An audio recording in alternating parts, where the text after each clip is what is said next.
কাকিমাকে ধরে ওরা বেদমভাবে আঘাত করে এবং ছেলে বৌমা টৌমা যারা ছিল বাড়িতে বাচ্চা বাচ্চা ওদেরকে গালাগালি করে, বিভিন্ন রকমের ভাষা প্রয়োগ করে ওরা। এই করে তারপরে যখন আমার কাকুকে আঘাত করে ধাক্কা দিয়ে মাটিতে ফেলে দেয়, তারপরে আমার কাকু প্রচুর যন্ত্রণা হয়, নিঃশ্বাস নিতে পারেনি এমন অবস্থা, শ্বাসকষ্ট হয়। এইভাবে তারা যত ঘরে আমার বৌমা টৌমা ছিল সব বেরিয়ে এসে তারপরে চিৎকার চেঁচামেচি করে। দুষ্কৃতীরা মোটামুটি চারিদিক দিয়ে হয়ে ওরা পালিয়ে যায়। তারপরে আমার কাকু যখন অসুস্থ প্রচুর ধরনের হয়, সেইভাবে আমরা হসপিটাল নিয়ে যাই। সেইখানে এমার্জেন্সিতে যখন পেটে তুলি, ডাক্তারবাবু দেখে বলে যে মারা গেছে। আমি অম্বিকেশ মান্না, আমি ভগবানপুর 2 নম্বর ব্লক তৃণমূল কংগ্রেসের সভাপতি। বর্তমান আমাদের গতকাল অধিক রাত্রে অর্জুননগর গ্রাম পঞ্চায়েতের ধাইপুকুরিয়া গ্রামে গৌর মাইতি একজন বয়স্ক ব্যক্তি, তিনি হৃদরোগে আক্রান্ত হয়ে তাকে ভগবতীনগর স্বাস্থ্যকেন্দ্রে নিয়ে এসেছিল। স্বাস্থ্যকেন্দ্রে আসার পথেই তিনি মারা যান। এই বিষয়টি নিয়ে ভারতীয় জনতা পার্টি নেতৃত্ব এবং এখানকার স্থানীয় বিধায়ক, যিনি সম্পূর্ণরূপে এই লোকসভা নির্বাচনে ভরাডুবি ঘটেছে, তার পরিপ্রেক্ষিতে একটা জঘন্যতম রাজনীতি করছে মৃত্যুকে কেন্দ্র করে। তার ছেলে শশাঙ্ক মাইতি বিজেপির বড় ধরনের লিডার, ফলে এটাকে কেবলমাত্র তৃণমূল কংগ্রেসের কিছু কর্মী সমর্থকের উপরে আবার পুনরায় একটি কেস দেওয়ার লক্ষ্যে এই ধরনের একটা চক্রান্ত ষড়যন্ত্র করছে। আমরা এর বিরুদ্ধে জনমত এবং এলাকার সর্বস্তরের মানুষের গণতন্ত্রপ্রিয় মানুষকে নিয়ে আবার আন্দোলনে সংগঠিত করতে চাই। এর বিরুদ্ধে আমাদের প্রশাসনের উপরে এবং আমাদের স্বাস্থ্যকেন্দ্রের উপরে পূর্ণ আস্থা রয়েছে যে এর পিএম রিপোর্ট করা হোক, এর সত্যটা বেরিয়ে আসবে। আমি এর বিহিত ব্যবস্থা চাই আইনের পদ্ধতিতে। গতকাল রাত্রিতে আনুমানিক রাত 11টা তৃণমূলের সমাজবিরোধী দুষ্কৃতী তারা আমাদের ভগবানপুর 2 ব্লকের অন্তর্গত অর্জুননগর গ্রাম পঞ্চায়েত ধাইপুকুরিয়া গ্রাম, সেই গ্রামের ভারতীয় জনতা পার্টি যুব মোর্চার নেতৃত্ব শশাঙ্ক মাইতি, তার বাবা গৌরহরি মাইতি আনুমানিক রাত 11টার পরে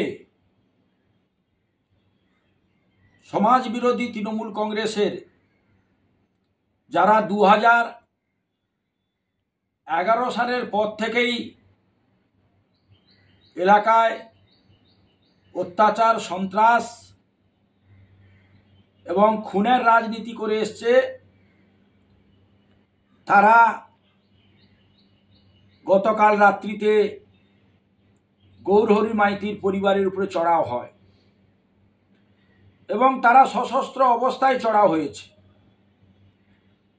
যখন মহিলারা বাড়ি থেকে বেরিয়ে বাধা দিতে যাচ্ছে এবং সে সময়ে দুষ্কৃতীরা শাসক দলের তৃণমূল কংগ্রেসের দুষ্কৃতীরা তারা গৌরহরি বাবুকে মারধর এবং ধাক্কা দিয়ে মাটিতে ফেলে দেয়। এমতো অবস্থায় গৌরহরি বাবু যখন ছটফট করছে, তখন সেই রাত্রিতে কোনো রকমে তাকে বাড়ির লোকেরা মুখবেড়িয়া স্বাস্থ্যকেন্দ্রে নিয়ে আসার সময় যখন হসপিটালে তাকে অ্যাডমিট করায়, ডাক্তাররা তাকে মৃত বলে ঘোষণা করে। তাই তৃণমূল কংগ্রেস একটা সন্ত্রাসবাদী রাজনৈতিক দল। বিশেষ করে অর্জুননগর গ্রাম পঞ্চায়েত এবারের নির্বাচনে ভারতীয় জনতা পার্টিকে আশীর্বাদ করেছে এবং ওই গ্রাম পঞ্চায়েত তারা ভারতীয় জনতা পার্টিকে লিড দিয়েছে। সেই অপরাধে, ভারতীয় জনতা পার্টি করার অপরাধে আজকে গৌরহরি বাবুর বয়স প্রায় 60 বছর, তাকে প্রাণ দিতে হলো। তার মূল কারণ বারবার এই ঘটনা ঘটছে। 2021-এর পর থেকে আমাদের ভাস্কর বেরা থেকে শুরু করে, চন্দন মাইতি থেকে শুরু করে আজকে গৌরহরি মাইতি। তাই এই রাজনৈতিক দল এটা একটা সন্ত্রাসবাদী দল, আর এরা করার সুযোগ পাচ্ছে পুলিশের সহযোগিতায়, প্রশাসনের সহযোগিতায়। দীর্ঘদিন থেকে করে আসছে এবং তারা এই 24-এ নির্বাচনে পরাজিত হওয়ার পরেও তারা নতুন করে আবার সন্ত্রাস সৃষ্টি করে এলাকাকে অশান্ত করার চেষ্টা এবং তা প্রতিনিয়ত করে চলেছে এবং পুলিশের সহযোগিতায় করে চলেছে। তাই আমরা এই পরিবারের পাশে থেকে এবং গৌরহরি বাবুর যে মর্মান্তিক মৃত্যু, তার প্রতিবাদে এবং গণতান্ত্রিক প্রক্রিয়ায় আমরা যা করণীয় এবং বৃহত্তর আন্দোলনের পরিকল্পনা আমরা করেছি এবং এই অন্যায়, অত্যাচার এবং সন্ত্রাস এবং এই মৃত্যু, তার বিরুদ্ধে ভারতীয় জনতা পার্টির লড়াই চলছে এবং চলবে।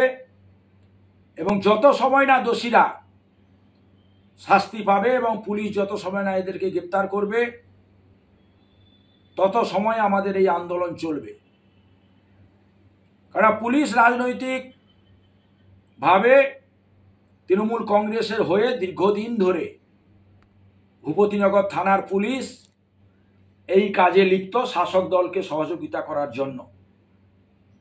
তাই আজকে এই মর্মান্তিক পরিণতি। তাই পুলিশকেও হুঁশিয়ারি দিতে চাই যে ভগবানপুর বিধানসভায়, বিশেষ করে ভূপতিনগর পিএস বারবার তারা মহামান্য হাইকোর্টের কাছেও হাত জোড় করে ক্ষমা চাওয়ার পরেও তাদের শুভবুদ্ধির উদয় হয়নি। তাই দ্রুততার সহিত এই দুষ্কৃতীদেরকে না গ্রেপ্তার করে, তাহলে আগামী দিনে রাজনৈতিকভাবে গণতান্ত্রিক প্রক্রিয়ায় যা করণীয় ভারতীয় জনতা পার্টি কর্মী নেতৃত্বরা করবে।